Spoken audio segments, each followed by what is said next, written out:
Dennis Prager here. Thanks for listening to the Daily Dennis Prager Podcast. To hear the entire 3 hours of my radio show, commercial-free, every single day, become a member of Pragertopia.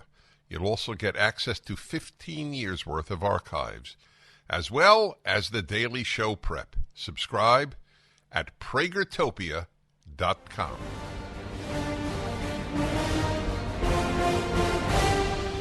Hello, everybody. I'm Dennis Prager. I hope you had a good weekend. You realize how quickly it gets back to, I hope you had a good weekend? May 1st, ladies and gentlemen, May Day in the communist world.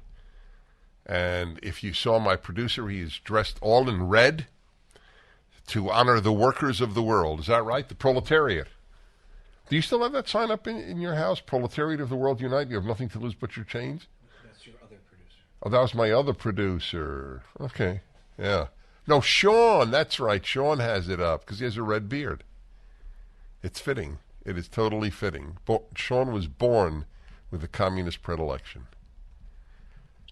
May Day. Oh, God. I wonder how many of you, my listeners, who are, let's say, under 60, ever heard of May Day? Did Rick ever hear of May Day?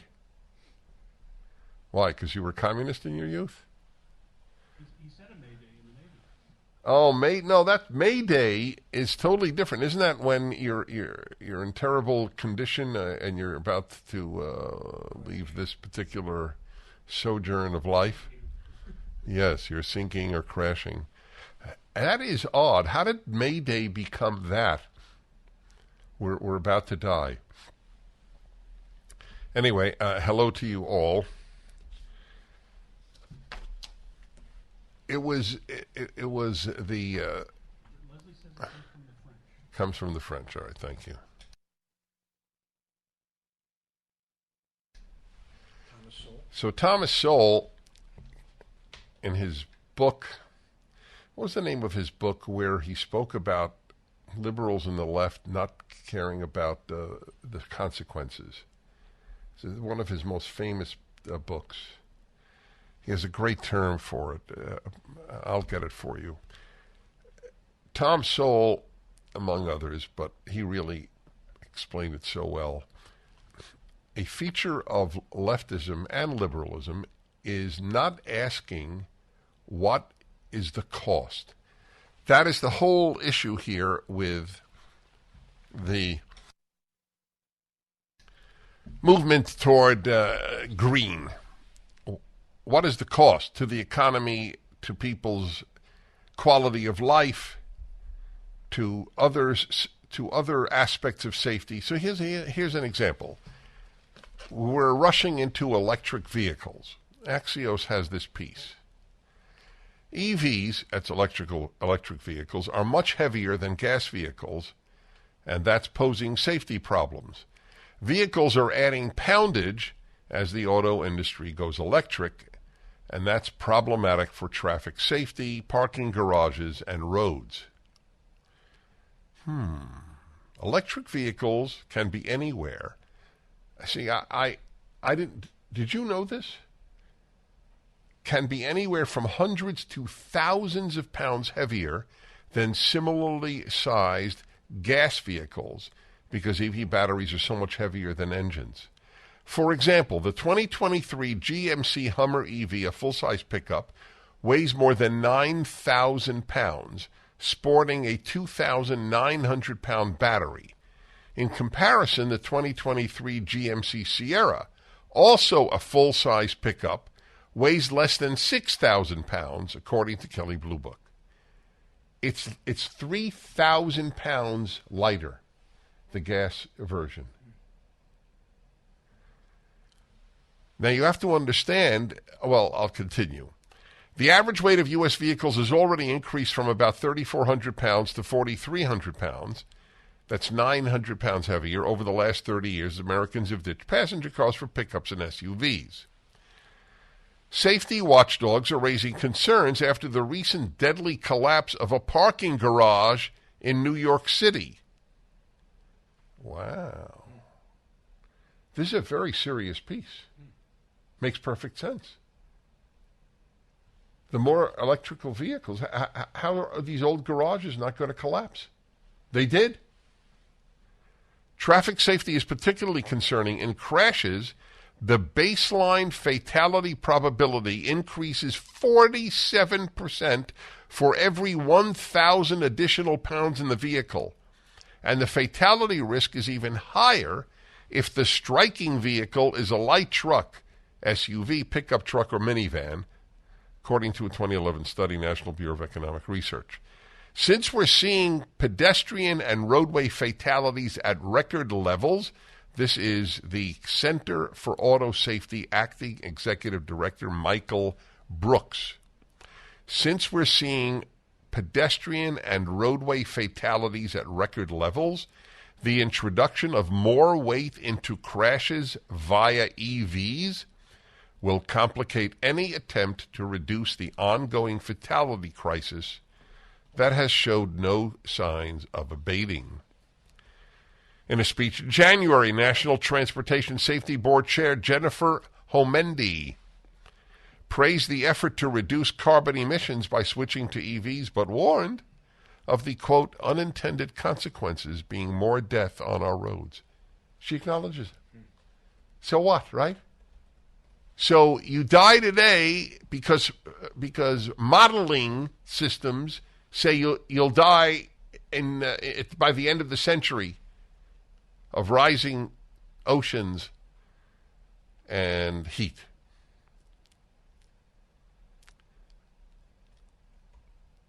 Unintended consequences. You know that I've come up with a working definition of fanatic.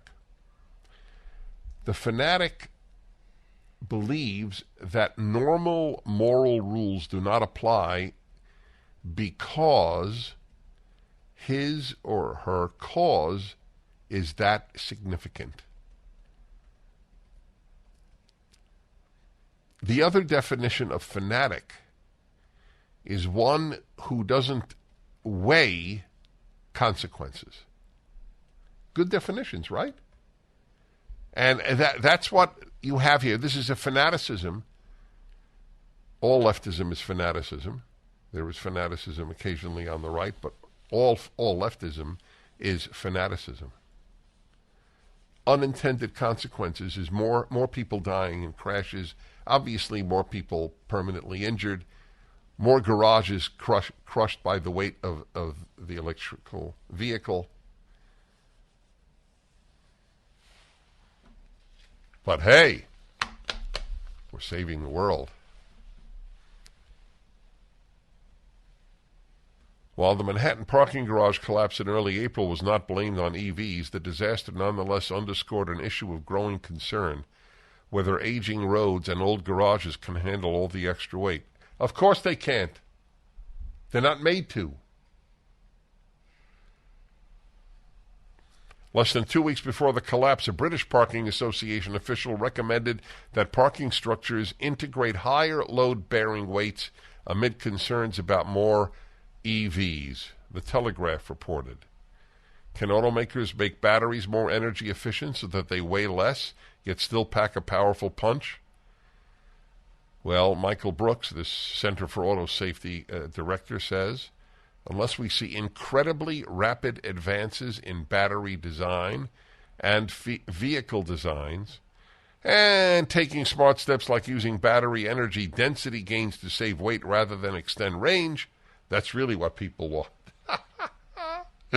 Well, we decided to put a lower battery. You can go 100 miles. Or opening the doors to battery swapping, we are likely to see many additional deaths and injuries attributable solely to the added weight of EV batteries. And it won't matter. Nothing matters. You know they're fanatics because they oppose nuclear power. That's the proof that these people are fanatics. They want to change the world, not make the world better. They want to change. There is almost an erotic component of excitement in change. It gives their lives meaning. Change.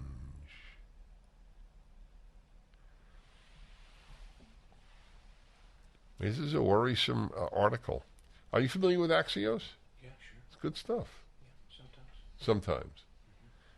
That's interesting. Well, you'll have to explain that to me later. Well, this was obviously accurate because of the people cited. That's how I know. 1-8-Prager 776.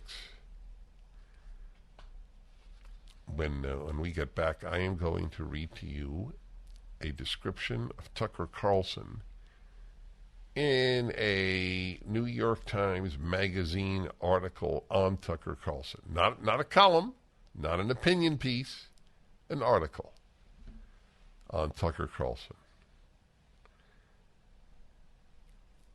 You realize that people who rely on the New York Times, they live in a different world than those of you listening to this show. COVIDtaxrelief.org got a small retail business almost $80,000. COVIDtaxrelief.org got a manufacturing business nearly $250,000. And COVIDtaxrelief.org just got a large distribution business almost $900,000. If you run a business, church, or nonprofit and paid your employees through all or part of the pandemic, you could qualify for up to $26,000 per employee through the government's CARES Act. But beware of clickbait or pay-up-front companies that make you do the work and take a huge percentage of your refund. COVIDtaxrelief.org receives a low, reasonable commission only after you receive your refund. And with 300 CPAs and tax experts, no one is better at getting you the maximum benefit than COVIDtaxrelief.org. Visit COVIDtaxrelief.org now because this plan expires soon. That's COVIDtaxrelief.org, COVIDtaxrelief.org. Refund examples are not a guarantee and not all businesses qualify. New York Times article on Tucker Carlson. New York Times Magazine yesterday. This is their description. At Fox, he exercised power in ways that were new and unique for a cable star.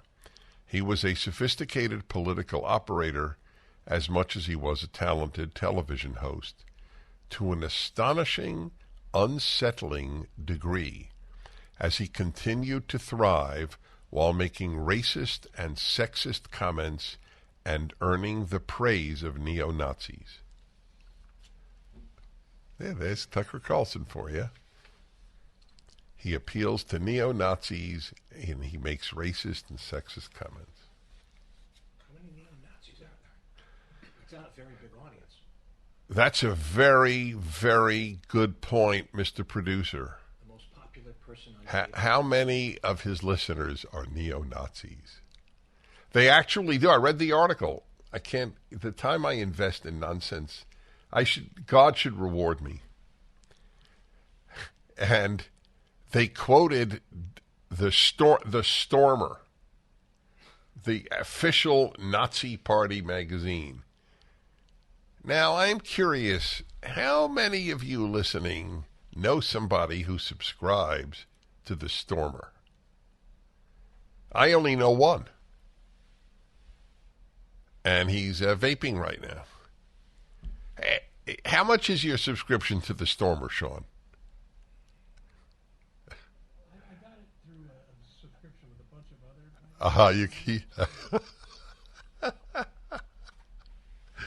It was a good response.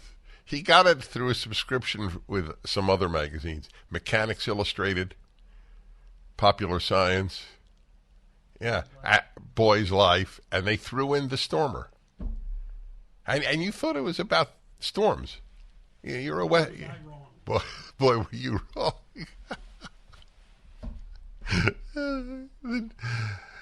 How does the New York Times know that the Stormer praised Tucker Carlson? Did they have a subscription? You know, it reminds me of a terrible, dark Jewish joke of two Jews on a Berlin subway in the 1930s, in the early days of the Nazi regime. when they could still go on public transport, Jews, and so on. So the Jew is reading Der Stürmer. This is where the Stürmer got its name. Der Stürmer, the official Nazi magazine or newspaper. So the Jew looks at the other Jew. Says, what are you reading? What are you reading that for? He goes, there's all these horrible things said about Jews all the time, but I read the Nazi publication, and I see we run the world. It's a nice dark. Did you ever hear that joke? It's a nice dark Jewish joke.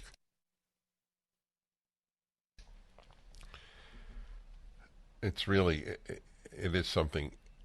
If Tucker Carlson had to rely on the Nazi audience, I don't think he'd have a very large turnout. This is the New York Times. This is typical. This is not exceptional. And also this notion, sexist comments.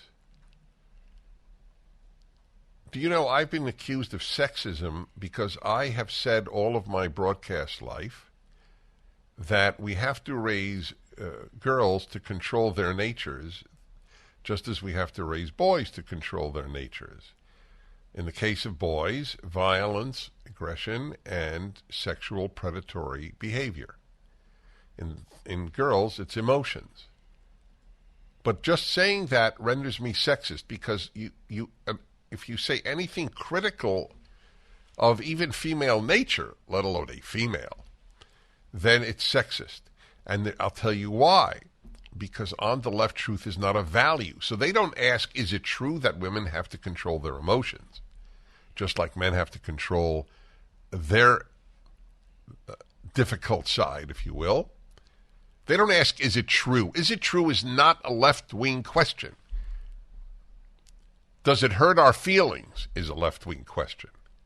Can we use the comment to destroy the person who made the comment? That's a left-wing question. I think Media Matters, which is left-wing and therefore truth is not a value there, they monitor this show regularly. I always wonder, since I make so much common sense, why doesn't it affect the people who monitor the show? Why doesn't anything I say, and I'll tell you why, because they don't ask, does it make sense? That's not a left-wing question. It's can we use it to destroy the person and the movement? That's a left-wing question. Sexist, yes. Sexist, racist. What racist comments has he made? Racist. It's amazing that they continue to use these terms even though they've been raped of their meaning. God, when I grew up, if you said someone was a racist, it was very horrible. Because it was meant and it was serious and it was true. Now it's just a left-wing term to try to invalidate what a conservative says. You're against affirmative action? You're a racist. You want to be colorblind and say color doesn't matter? You're a racist. See, if color matters, you're not a racist. But if color doesn't matter to you, you are a racist. That's what your kids learn in college.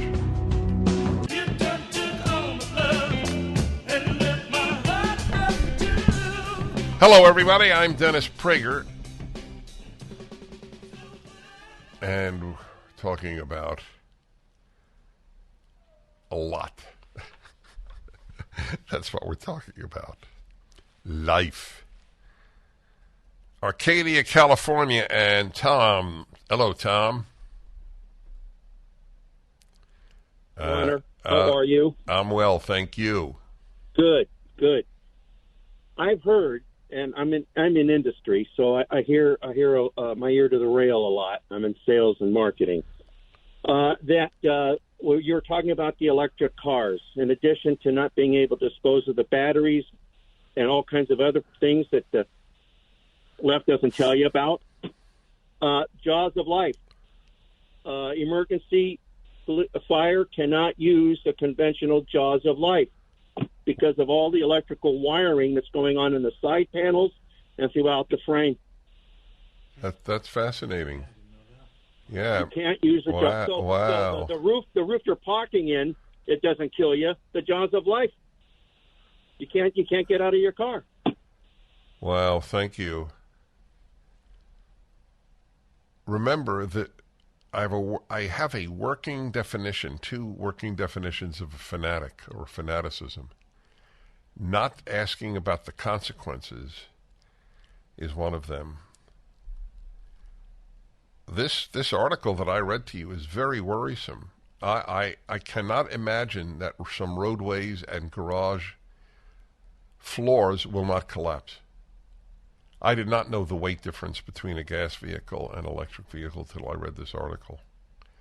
When you add how the batteries for the electric car are made with the lithium, the slave labor that is used, and how it benefits China, there are a lot of bad consequences to the electric car. And I say this knowing that a man who is doing an immense amount of good, of course, is the great maker of them, Elon Musk. But I actually do believe that telling the truth is the most important thing the human being can do. Irvine, California. Peggy. Hello, Peggy. Oh, Dennis, it's a pleasure to talk to you, and you're my hero of America. Thank you. I just wanted to make a little comment when you were talking about May Day. I'm over 70 years old, and when I was a kid in California, the teachers would have us make these little paper baskets, and then you'd cut out some flowers that you colored, and then when you went home, you hung it on a doorknob of someone in the neighborhood. You just pick them randomly. Usually it's, to the little grandma or something like that. But it's funny how... Wait a minute. I want to review that. This was a regular public school? Yes. Yeah, in the Anaheim area. Well, and I'm not... Was it a red flower? No, what it was, a cutout. It was a cutout. It was a cutout. Yeah, I understand. But did you say a cutout flower? Yeah, what they did is you made these little paper baskets. You weaved paper together, and it looked like a little basket. And then she'd give you another piece of paper with flowers on it. You'd color them, and then cut them out and put them in the little basket. Right. So what did all of this symbolize? It really was nothing. Oh, students, it's May Day today, so we'll make these baskets, and then you take it home and hang it on someone's... Was the teacher's first name Comrade? Well, that's what I'm telling you. What I, after all these years of thinking, it was the beginning of the change, trying to interject something amazing to me. Something wonderful for May Day, when in fact it was not. So we're talking the 1960s. Correct. That is mind-blowing. I can say this with great certitude. At my yeshiva, we did not celebrate May Day. It was just a spring thing. Just a spring thing? Yeah, that's all they were doing. There was no communism. Yeah. No, I know there was no communism. I'm kidding around about Comrade, but still, I never heard of that as May Day, just, the spring is here. Yeah. Spring arrived 6 weeks earlier, actually. March 23rd or 22nd, whatever it is. Anyway, I'm kidding about the Comrade. Don't worry about it. I don't see a communist under every bed. I see a communist, unfortunately, where they really are. And it has really caught on, the whole Marxist agenda. Just when you thought it couldn't get any better, Mike Lindell with MyPillow is launching the MyPillow 2.0. When Mike invented MyPillow, it had everything you could ever want in a pillow. Now, nearly 20 years later, he discovered a new technology that makes it even better. The MyPillow 2.0 has the patented adjustable fill of the original MyPillow, and now with a brand new fabric that is made with a temperature-regulating thread. The MyPillow 2.0 is the softest, smoothest, and coolest pillow you'll ever own. For my listeners, the MyPillow 2.0 is buy one, get one free offer with promo code Prager. MyPillow 2.0 temperature regulating technology is 100% made in the USA and comes with a 10-year warranty and a 60-day money-back guarantee. Just go to MyPillow.com and click on the radio listeners square to the buy one, get one free offer. Enter promo code Prager or call 800-761-6302 to get your MyPillow 2.0 now. Hi, everybody. Dennis Prager here. I got another definition. This is really a productive day for me. Never say, no big deal. I got a third definition for fanaticism. I'm going to write this up one day. By the way, you know what my column is about this week? What I spoke about in our synagogue on the Sabbath, on Shabbat.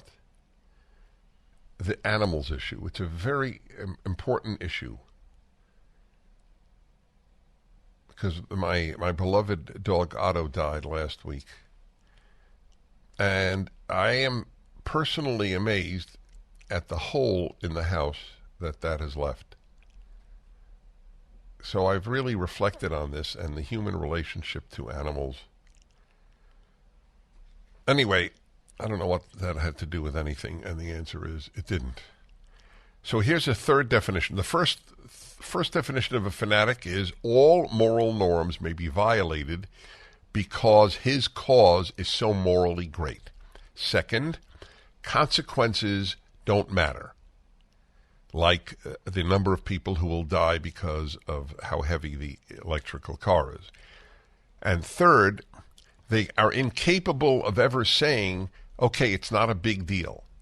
Everything is a big deal. He had a great phrase. Jeremy Boring, the head of Daily Wire. Purity, death, spiral. Yes, that he was talking about religious life today, and he is an evangelical Christian. He was a pastor. He's sort of a genius in what he has done at the Daily Wire with Ben Shapiro. And he's a very special man. I must tell you this. I've known him for years. And he came up with a very powerful phrase about what's happening in religious life, which is sort of a mirror of left-wing life. And which is the first word? Purity, death spiral. Purity, death spiral. Yeah, purity, death spiral. I have never been for purity. I have been for the best. I have been guided by the best is the enemy of the better. When I said in my debate with a Catholic podcaster a few weeks ago, I am not particularly interested in making saints. I want to make good people. That's a good example. I'm not in the business of making pure people. Some people may actually reach a level of purity. That's beautiful. That's fine. But there's so much evil in the world. How about let's working on people being good? That's not easy to be a good person. You're not good if you don't murder. Although that's a big help, given how much murder there was in the 20th century. That's a great issue for the Ultimate Issues Hour. Nikki Haley on abortion. Did you see that? She said, she's pro-life. But she says, we have to compromise or we lose everything. That's not a pure position. Like rape and incest. Of course, a child is a child, whether it's conceived in rape or conceived in love. Of course, it's a fact. But we don't live in a world where you can aim for the pure and win. Or achieve the pure and win. 1-8-Prager-776. Okay, let's see. I have another cool one for you here. So, one of my favorite things to read are comments on articles. And in many cases, like the New York Times, you have to be a subscriber, which my producer and I are. And then you can make a comment. So I read the comments, both right and left. So listen, there was a piece on kids being more disturbed than ever. And next hour, I'm going to talk to you about this 18-year-old boy who committed suicide because of a false rape charge. That story I can't get out of my head. Anyway, New York Times article on how many kids are suffering from psychological problems.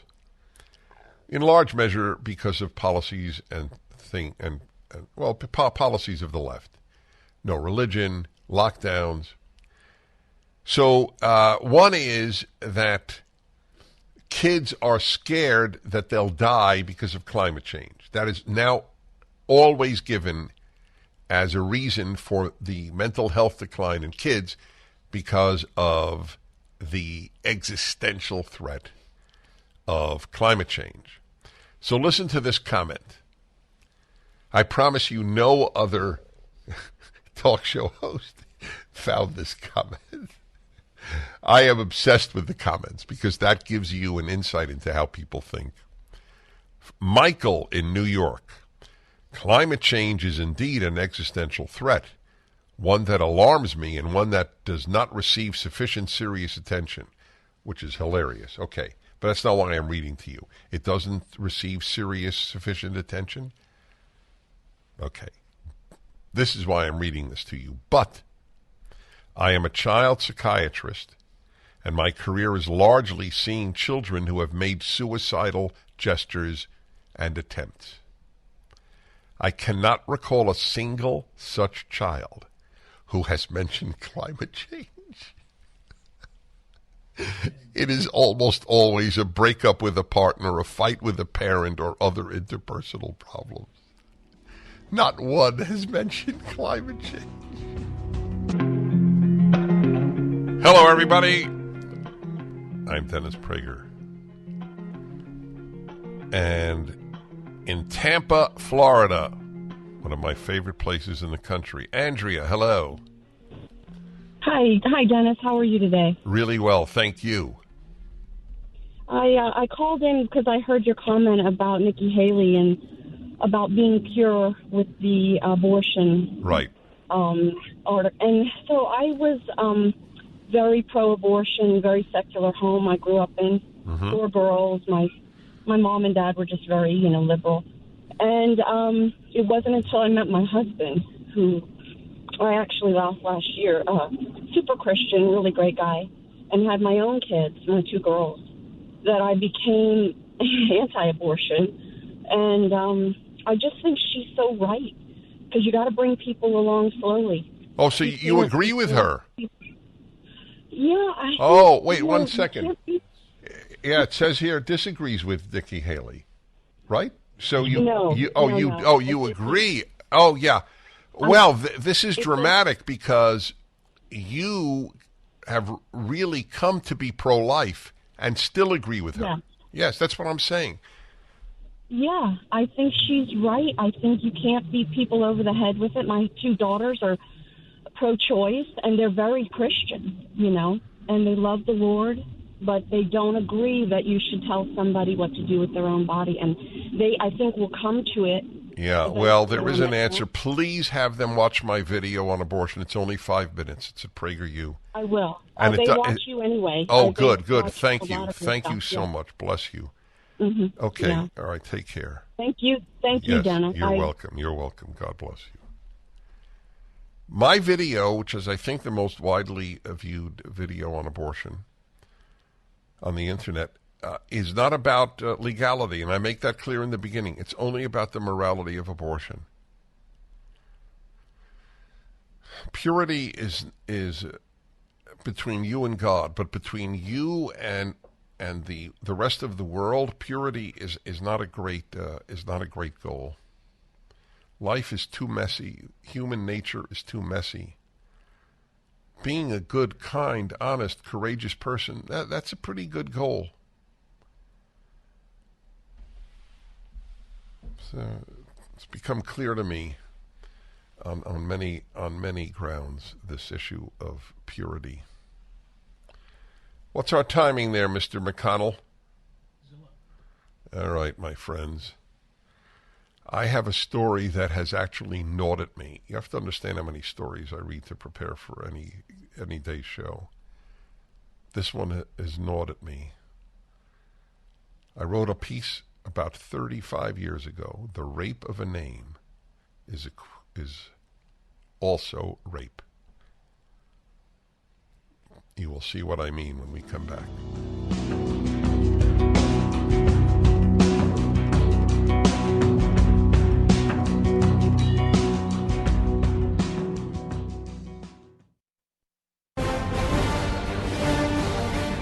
Hi, everybody. Hope you had a good weekend. I was thinking before I said I hope you have a good weekend, on a scale of 1 to 10, how much do I hope you had a good weekend? Now, you got to admit that is not a normal mind. Is that fair? That is not, a normal person doesn't think about that. I hope you had a good weekend, and then say, well, how much do you really hope that? So I was thinking on a scale of 1 to 10, I don't know how, well, first, I don't know how you'd measure it. Because I really hoped that the Florida Panthers would beat the Boston Bruins. And they did. And what was my scale on that? Truth is, I really do hope you had a good weekend. Okay. And now that is over, we return to planet Earth. So I wrote a piece, I think it was in Prager Perspective. I first wrote Ultimate Issues in the 1980s. People subscribed to my newsletter, Ultimate Issues. And then I wrote the Prager Perspective. Ultimate Issues came out 4 times a year. I worked out much of my theology in Ultimate Issues. And had thousands of subscribers. And I actually typeset it myself when I look back, the most primitive DOS software. It took me so long to set it up, but I didn't have the money to send it to a typesetter. That was a work of love. I wrote in Prager Perspective that the rape of a name is also rape. And, of course, the usual crowd do not understand moral subtleties, i.e. the left, attacked me for the article. How could you possibly compare the rape of a name to the rape of a body? Right. I think you should speak to the parents of a son who was falsely accused. You should speak to the wife of a husband falsely accused, and then tell me what you think. I have a story for you. Every aspect of it is sickening. And it's from the New York Times, as it happens. April 30. That was yesterday. Happy May Day. The Lawrenceville School in New Jersey on Sunday. So if this was April 30, that was Sunday. So was it last Sunday? I guess so. Made a remarkable admission of failure and committed to a new focus on mental health. Okay, well, I'll read more. Last April, Jack Reed, a 17-year-old junior at one of the nation's elite boarding schools. How elite? I think I saw that. What was the price? Tuition, board. It's a boarding school. Something like $70,000. Unless I had a child who ached to go there and was an academic, preoccupied with academics, I would never send a child to such a place. Well, you'll see why in a moment. Last April, Jack Reed, a 17-year-old junior, one of the nation's elite boarding schools, tucked a Bible into his gym shorts and a note into his pocket directing his parents to a Google document explaining his feelings of despair. Then, inside his dorm room, he took his own life. By the way, folks, you don't know this, but they no longer say on the left committed suicide. Are you aware of that? They say died by suicide or took his own life. Do you know exactly why committed suicide is improper? Because if they don't change, they're not alive. On Sunday, the anniversary of Jack's death, the Lawrenceville School in New Jersey offered an extraordinary admission of failure, publicly acknowledging that it had been aware that Jack was being bullied by other students, but that it had fallen, quote, tragically short of its obligation to protect him. This is sickening. The New York Times, the Lawrenceville School, and apparently the parents have all collaborated in making the issue bullying rather than false rape charge.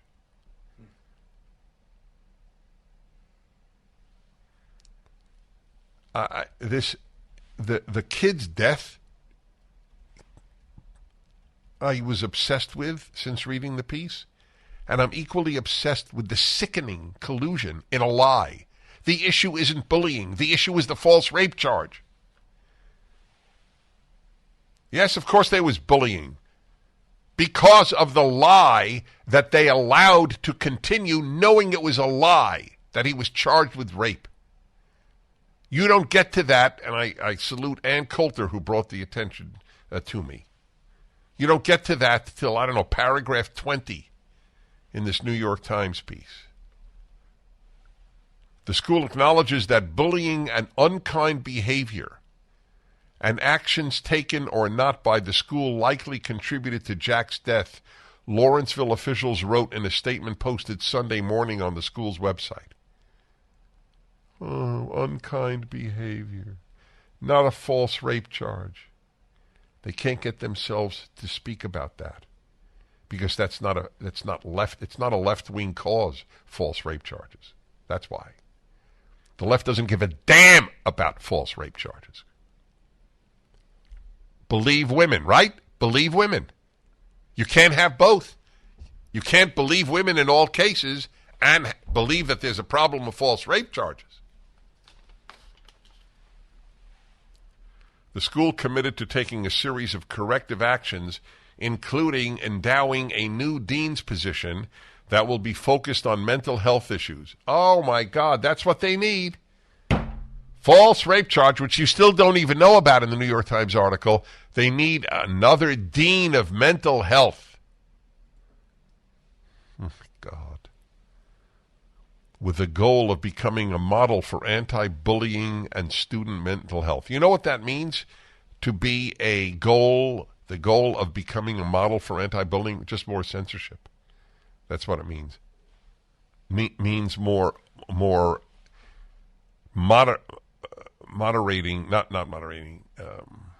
controlling behavior, speech. I hate bullying. I used to beat up bullies because I was always the biggest kid in my class. My father was called to school on a number of occasions. Your son hit somebody. Dennis, why'd you do that? Because he was bullying a kid. I never got bullied. I am one of the only human beings alive in America who could say, were you ever bullied?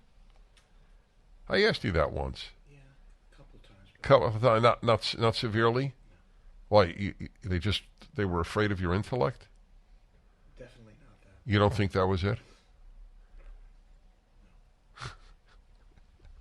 Sean, were you ever bullied?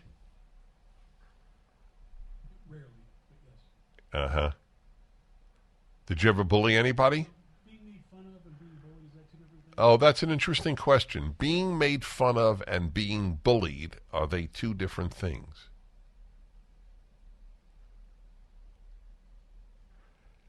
I guess they're... Bullying always involves being made fun of, but being made fun of is not always bullying. Okay, so that answered that. So you were made fun of. I mean, I make fun of you on a regular basis. It's so. Well, not only that, not only used to it, it's part of your health. If I don't, you wonder, is it May Day for the show? Okay. Anyway, that's what they're doing. So I'm now going to count the number of paragraphs before the only important point. 1, 2, 3, 4, 5, 6, 7, 8, 9, 10. Not 20th, 10th. The 10th paragraph in the New York Times article tells the truth. Jack was bullied over the course of a year, the school said in the statement. Oh, wait a minute, I'm wrong. They didn't even say it then. Where did they? This is crazy. Wait a minute.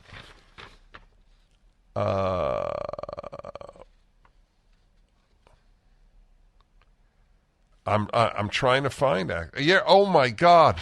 I think I was right originally. That's 10, 11, 12, 13, 14, 15, 16, 17, 18, 19, 20, 21. I was right originally. I had remembered correctly. The 21st paragraph of the article mentions that there was a persistent and untrue rumor that Jack was a rapist.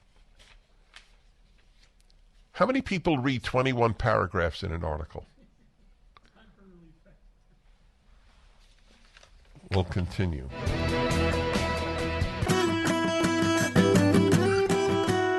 It's a morally devolved world, the world of the New York Times and of the elite schools, etc. This is a perfect example. A wonderful young man named Jack Reed killed himself. 17 years old, a year ago. The New York Times piece is all about the admission of the school that they didn't stop the bullying of the boy. You have to go to paragraph 21 in the article to find out what he was bullied about, which is, in my opinion, the entire issue. I continue reading. I'm not reading the whole piece. I'm reading it in order. Jack was bullied over the course of a year. No reason. The school said in a statement posted on Sunday. In fact, everybody thought he was a particularly kind young man. Lawrenceville's statement said that its settlement with the Reeds, that's the family, was aimed at, quote, honoring Jack, taking appropriate responsibility, and instituting meaningful changes that will support the school's aspirations of becoming a model for anti-bullying and student mental health. I guess I read that. Before enrolling in Lawrenceville as a sophomore, this is New Jersey, by the way, the school, Jack attended the Buckley School on the Upper East Side of Manhattan, where he was recalled as a leader who consistently stood out for his kindness. So you still wonder, he was a leader who stood out for his kindness. Why was he bullied? Roughly 900 people attended a funeral service, Jack's parents said, and 1,500 more watched it online. In the spring of 2021, a persistent and untrue rumor, this is it, 21st paragraph. The whole headline should be, boy falsely accused of rape commits suicide. Shouldn't that be the headline? The lying newspaper? This is the phony headline, because they don't want to ever play up that there are false accusations of rape. That will offend left-wing feminists. After student suicide in an elite school says it fell tragically short. That's the headline. Not boy falsely accused of rape kills himself. It is a sickening world, the world of the left. There is a crisis of that. And Barack Obama is the author of the crisis on college campuses. He forced colleges to drop a way for an accused student, male student, to have legal defense on campuses. Yes. Trump restored it. Trump restored it, And Biden is about to revoke it. Yes, Is that right? That's right. Democratic Party is evil. It is. That doesn't mean every Democrat is evil. That's absurd. Spring of 2021, a persistent and untrue rumor that Jack was a rapist spread widely throughout the student body and led to cruel comments from some students, according to his parents. In September 2021, when he returned to school as a junior, he was nonetheless elected president of Dickinson House, one of the residential houses where the school's boarding students live. That appears to have increased animosity among some of his classmates and caused the rumor to spread further, his parents said. He was elected president of his dorm house, and so they increased the lies. A few days after his election, the unfounded rape accusation was posted anonymously to a nationwide student-run app popular with boarding school students, Jack parents said. The bullying spread quickly online, his parents said, and at Christmas time, during a secret Santa gift exchange among Lawrenceville classmates, Jack received a rape whistle and a book about how to make friends. That's pretty despicable. By the way, there's no hint of who the person is who made the false claim. There's no hint about who did the bullying. They got away with murder. Literally. The girl who made the false rape claim is despicable. I hope she understands she is as an accessory to murder as someone who drives a drive-away car for a murderer. No, really as the murderer, because without her, this wouldn't have happened. Believe women. That's all we're told. Believe women, right? Isn't that the motto of the feminist movement? Well, you can't have false claims and believe women, obviously. So they believe them. Early on, with support from his parents, Jack approached school officials and asked them to intervene, leading to a school-led investigation surrounding the bullying and the sexual assault allegation. The school inquiry found that the claim was bogus. Imagine how bogus it must have been if the school acknowledged that. And a classmate involved in spreading the rumors, who was later expelled for an unrelated violation of school rules, was formally disciplined for bullying Jack, according to the school statement. And now the most important line in this disgusting article. But Lawrenceville never told Jack or his family or anyone else that the investigation had concluded that the rumors involving a sexual assault were utterly false. Did you happen to read this piece? Does this turn your stomach? They never told Jack or his parents that they know that the accusation was false.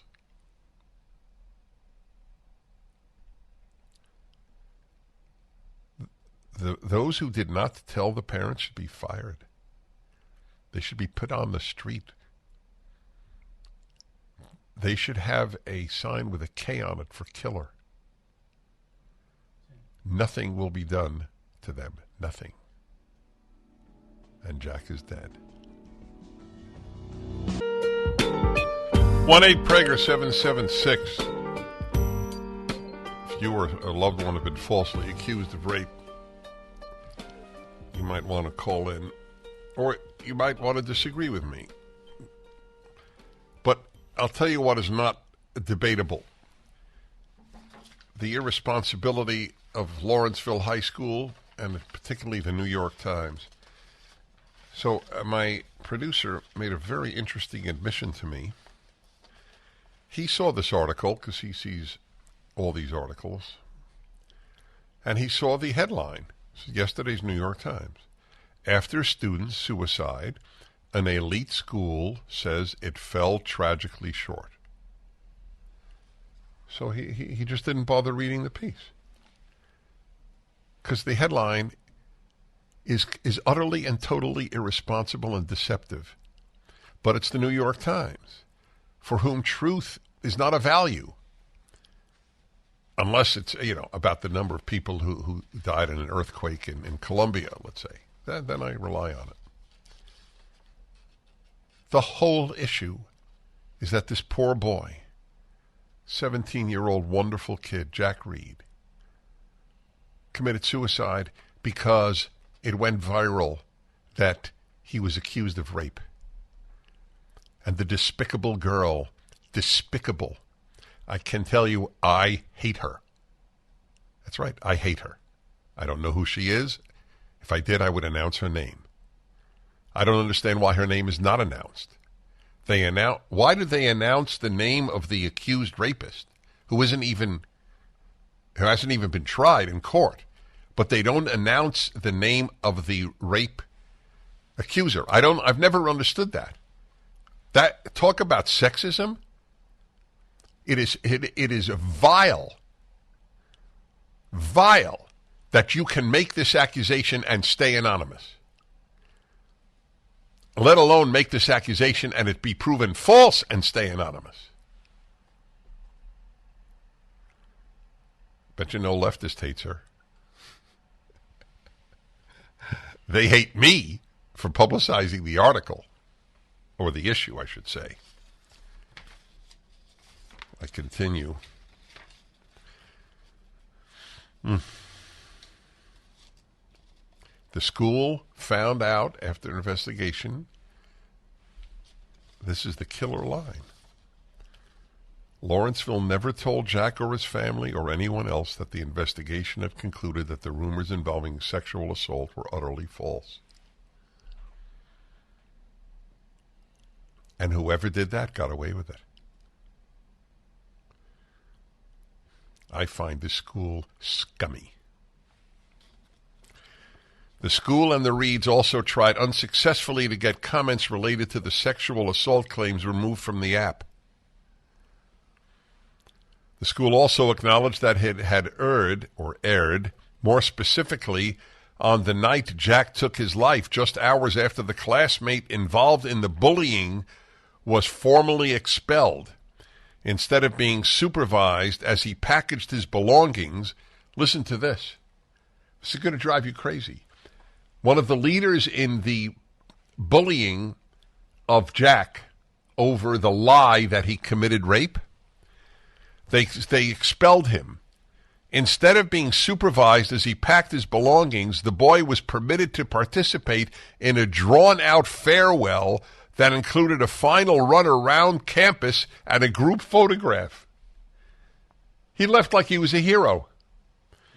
During the gathering, some students also made harsh comments about Jack, inaccurately blaming him for the boy's expulsion. And then he killed himself. The school said it would contribute to a foundation the Reed family had established that will focus on education and prevention of bullying. Makes me sick. That makes me sick.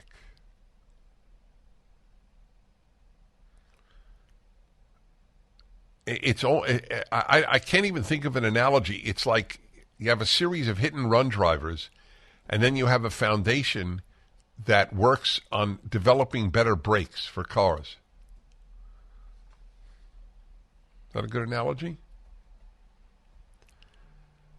And it would make a recurring gift to a mental health organization to support research and best practices for suicide prevention. Oh my God, I could cry. Why did the parents go along with this? Mr. Reed said that the family also hoped to lobby for legislation in New York and New Jersey in an effort to broaden laws tied to bullying at private schools. Right? The issue is bullying. He didn't kill himself because of bullying. He killed himself because of false rape charges. It's not in the headline. Lawrenceville doesn't acknowledge it. The parents aren't pursuing it. Wow. It's one of the most important articles I've read to you. It's a sign of our times. The broken moral compass of the New York Times, elite schools, etc.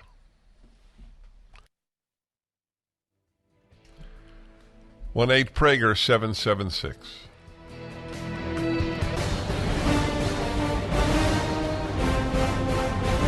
Hello, everybody. I hope you had a good weekend. That's for the crowd just joining me.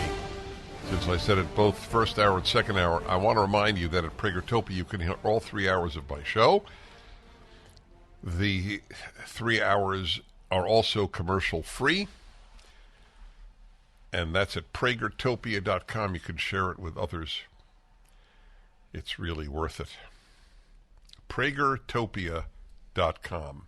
I opened up hour one with a series of revelations about electrical vehicles, including, most importantly in this article, they weigh so much more than gas-powered vehicles because of the battery, thousands of pounds more, that it's they admit, the biggest advocates of EVs admit a lot more people will die, or many more people will die, because it's harder to survive an accident with such a heavy vehicle hitting you, and same with pedestrians, and there will be a real increased danger to roadways and to garages because they can't sustain that weight.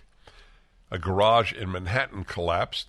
They don't say it was directly due to EVs, but it gives you an idea of the instability of some of these garages with great weight on them. So listen to this. This is a sign of our times. From Simple Flying. How did you find this piece? You don't get Simple Flying. I know you well, and you let the subscription lapse a few years ago. Alaska Airlines forced to remove gendered uniforms. The order is the result of a discrimination lawsuit filed by a non-binary, gender-fluid flight attendant. Have you ever had a gender-fluid flight attendant? I fly almost every week of the year. I can't say that I've seen many. You know, GFFA, GFFA, gender-fluid flight attendant. I like that. It resonates. Do you know any gender-fluid people other than Sean? No. Sean, do you know any other gender-fluid people? Uh-huh. There's so many. It would take too long for you to name them. That's really something. The number of things I have identified Sean as in the course of my career is large. It is a small category. But, Nazi gender. yes, that's right. That's a great point based on hour one. The number of neo-Nazi, gender fluid, and let's add, engineers. That's a real subsection of humanity. Gender fluid neo-Nazi engineers. A gender discrimination lawsuit filed by Alaska Airlines' flight attendant Justin Wetherell, they, them, see that?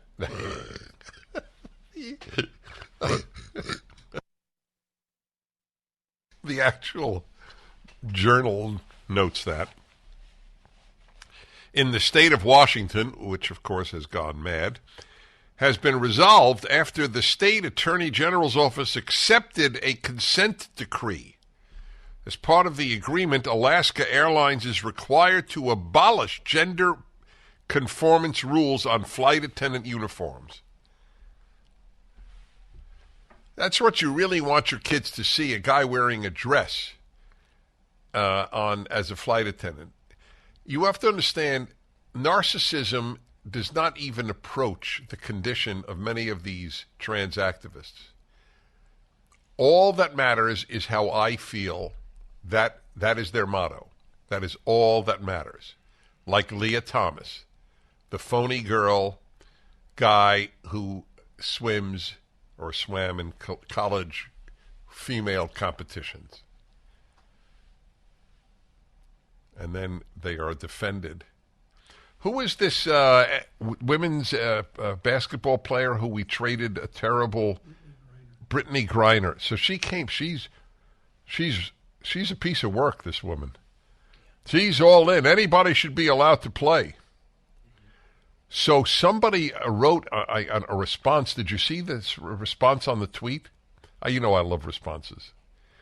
Somebody wrote, okay, so what we should do is let NBA players play in the Women's National Basketball Association. Yeah. That would do it. How many women would be left if men were allowed into the WNBA? 0.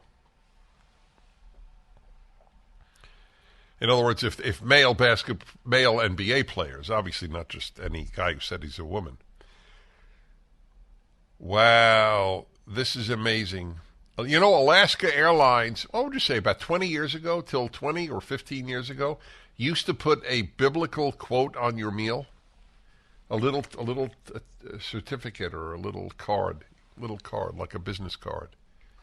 And then the atheists complained and they stopped that. I have lived long enough to see the true devolution of the United States of America. This is an example.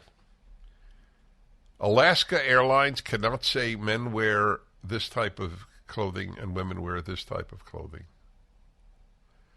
Could you do me a favor? Find the Deuteronomy verse that a man should not wear women's clothing. We have to. Isn't somebody at PragerU make a bumper sticker over that already? Didn't somebody tell me that? Because what was it? Just put up on.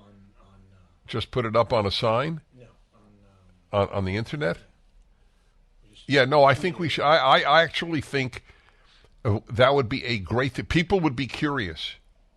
You'll give me the verse.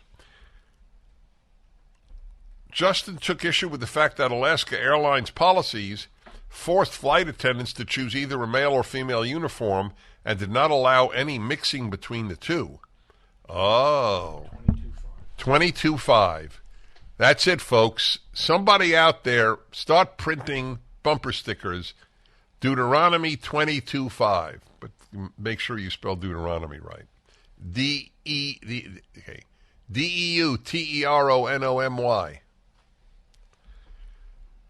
It's one of the 5 words I'm proudest of the ability to spell correctly immediately. You know what another one is? And that's right. Wow, that was impressive. Albuquerque. If you don't come from Albuquerque, you don't know how to spell it. Albuquerque. A third word is isosceles. I won a spelling bee as a kid on isosceles. That's why I remember it.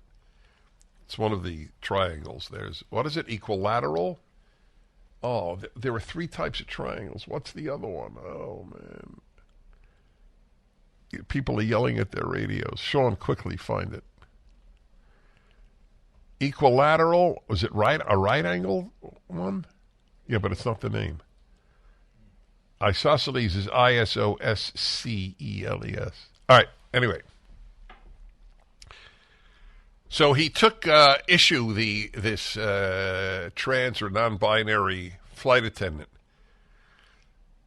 They, that means he, also made a special request with the airline asking for an exception to the rule based on they just go around. Obtuse. That's the other one. Thank you. But that request was eventually denied. As part of the decree, the airline was also ordered to pay $70,000 and $40,000 in legal fees to Weatherall and the ACLU, respectively. Isn't that beautiful? This is what the ACLU has devolved into. The story starts in June 2021 when the ACLU wrote a letter to Alaska Airlines highlighting the discrimination faced by Weatherall, a gender-fluid individual, while working for the carrier as a flight attendant. Wow. when this is what the letter from the ACLU to Alaska Airlines claimed. When Justin works a shift as a flight attendant and must adhere to the uniform policy, Justin faces constant misgendering. How could that be? 50% of... I want to analyze that, okay? Well, let's see what they say. They feel that they is the pronoun for Justin. They feel their gender identity and expression aren't valued or accepted, and as a result feel forced to present as male at work. So I don't quite understand. People think Justin is a male and say, "Sir, can I have another beer?" And what does he want them? Oh, so if he wore a dress, they'd say, "Ma'am." They might not say anything. Yeah, they'd say, "Flight attendant." The struggle Justin feels to be accepted while working as a flight attendant has exacerbated their anxiety, insomnia, and depression. Maybe Justin has an insoluble problem, and it's not society's fault. But that's not possible anymore. So the entire society has to bend to a person who has a serious mental conflict here. Feeling this way, tell me if I'm wrong. It's a very depressing article, as frequently happens. There are mostly depressing articles. How Alaska Airlines has been forced by law to give first of all, to pay damages to a non-binary flight attendant, meaning not male or female, and because Justin is male, to those of us who have not bought into the fluidity issue, there are males and females in the human species, just as there are among cows and bulls. Okay? Why? The only species with sexual fluidity is the human. I don't buy it. That there are people who feel that way, of course. So what? It doesn't make it objectively true.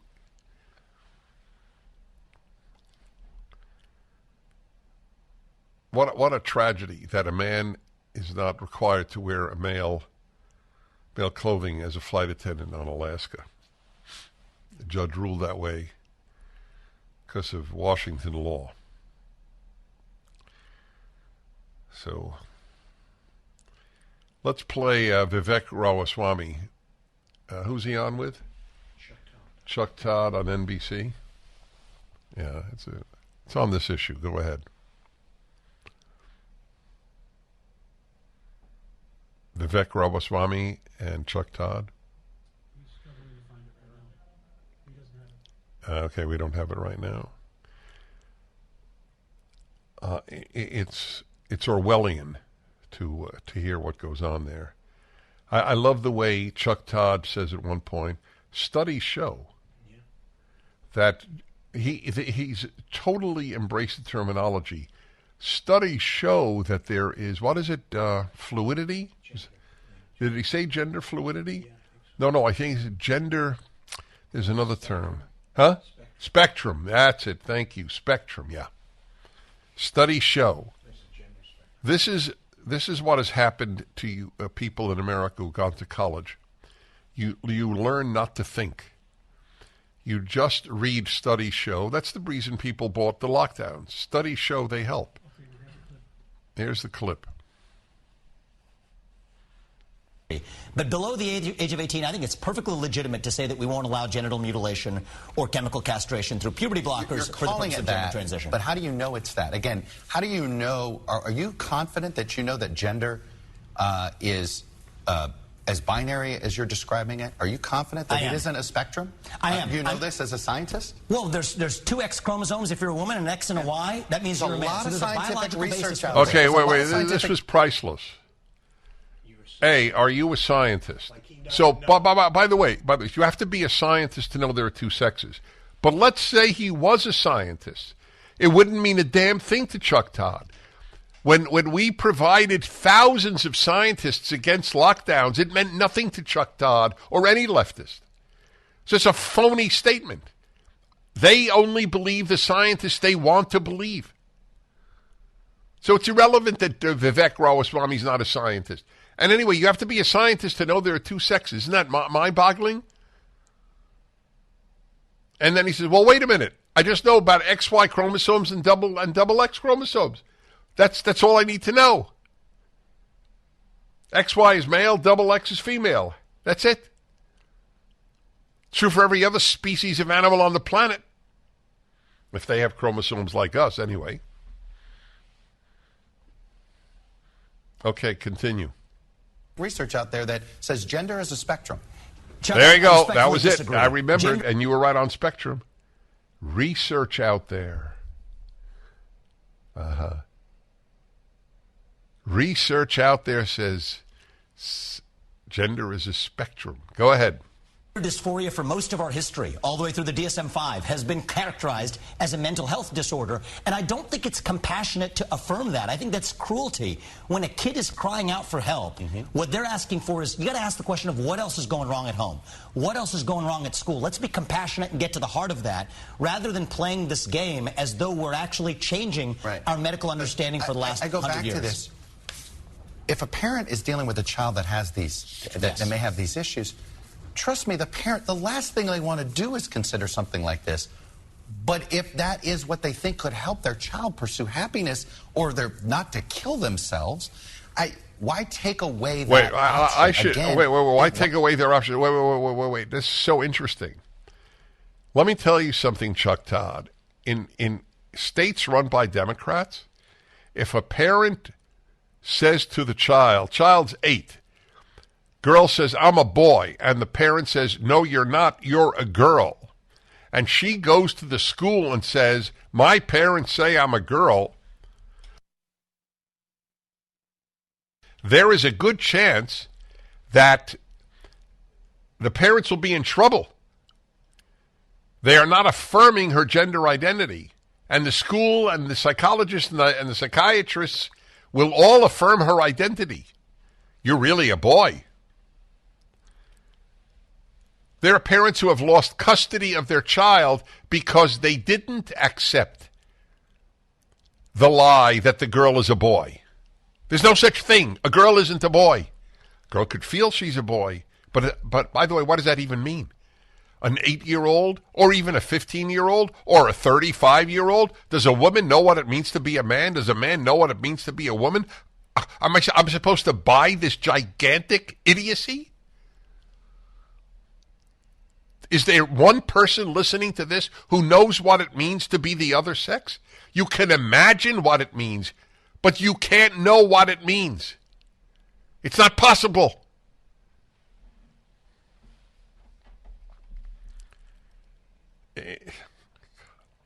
It really does prove that if something is repeated enough, it doesn't matter how absurd, how untrue, people will believe it. Chuck Todd is a living example of the sheep. Oh, well, they say that's a spectrum. 10 years ago, did he know the word spectrum with regard to sex? If I'd have said to Chuck Todd 10 years ago, you know, people are on a spectrum. Some think they're male, some think female, and objectively speaking, we're just on a spectrum. He wouldn't know what you were talking about. But he buys the line. Who in the media doesn't? Who in mainstream media doesn't? And by the way, and would say so and keep their job. We continue. The Dennis Prager Show. That's the best Pragertopia. Any show, anytime you want. Commercial free. Goes back 10 years, too. Hey, everybody. Dennis Prager here. And I'm going to go to my guest in a moment. I want to thank all those calling in, telling me that there are actually 6 types of triangles. Once again, Sean misled me.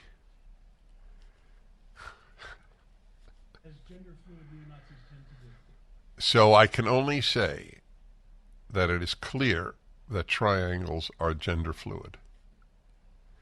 You talk about fluidity, man. Triangles.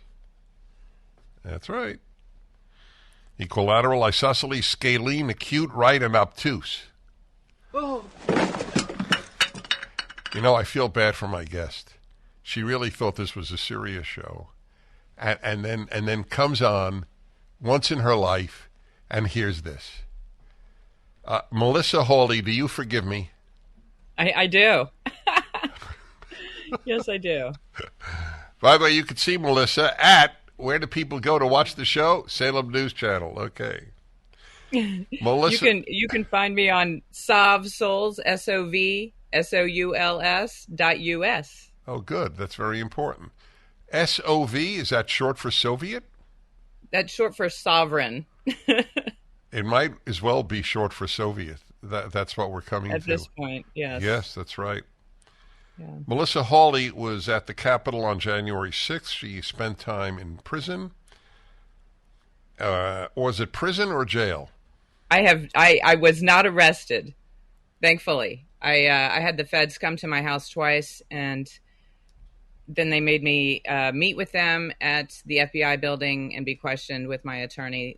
Fortunately, I was not charged or arrested, so that was, such a blessing. I was there as media, and I was able to show them my media badge immediately when they came, so I don't know if that helped, but they did ask for all of my footage from that day. And so I, at that point, after my experience coming home on that day and listening to the news and hearing how it was being portrayed, which was not at all what I had experienced, I knew they're coming for us all. This is where we're going now. And so I have been fighting for the J6 defendants and their families ever since then for the past couple of years. And I've really just dedicated my life to that at this point. Well, that's why I'm having you on, because you are dedicating your life. I just want to say, probably the saddest thing I've ever said in my 40 years of radio, the United States of America has political prisoners. Is that overstated, or is that accurate in your opinion? No, I call them political hostages, because that's what they are. I mean, we're dealing with a weaponized Department of Justice, a weaponized government who is taking it out on American citizens for their political standing, and it's just disgusting what's going on. They're ruining families, they are ruining people's lives, all for the sake of their agenda. Because they hate them. That's all it really is. It's just a way of fighting the right wing or Trump supporters or anyone who questioned the last election results, presidential results. So give us an example, because I've actually had some prisoners on my show who were allowed to make a call. Give us an example of somebody whom you believe is truly a political prisoner. Well, I mean, there's so many. It's really hard to pick out just one. I know that you've had Jonathan Mellis on your show. Right, yes. He's become a friend. I've done quite a few interviews with him. Well, why don't let's use him as an example. Fine. So tell me if I have it correctly. He has never even had a bail hearing? Correct. In over 2 years. How is that possible? It's, I say it all the time. D.C. is a foreign country, and they are not following the Constitution. And that's why they will not allow a change of venue in any of these cases. And they have all put forth motions to do so, and they've all been turned down. Okay, I'm going to come back to you in a moment. And again, how do they contact you? Because this is an important cause. They can go to my website, which is SovSouls. Sov is short for sovereign. SOV Souls, SOULS.US. Excellent. We'll be back in a moment with Melissa Hawley. The Dennis Prager Show. Dennis Prager here. Thanks for listening to the Daily Dennis Prager Podcast. To hear the entire 3 hours of my radio show, commercial-free, every single day, become a member of Pragertopia. You'll also get access to 15 years' worth of archives, as well as the daily show prep. Subscribe at pragertopia.com.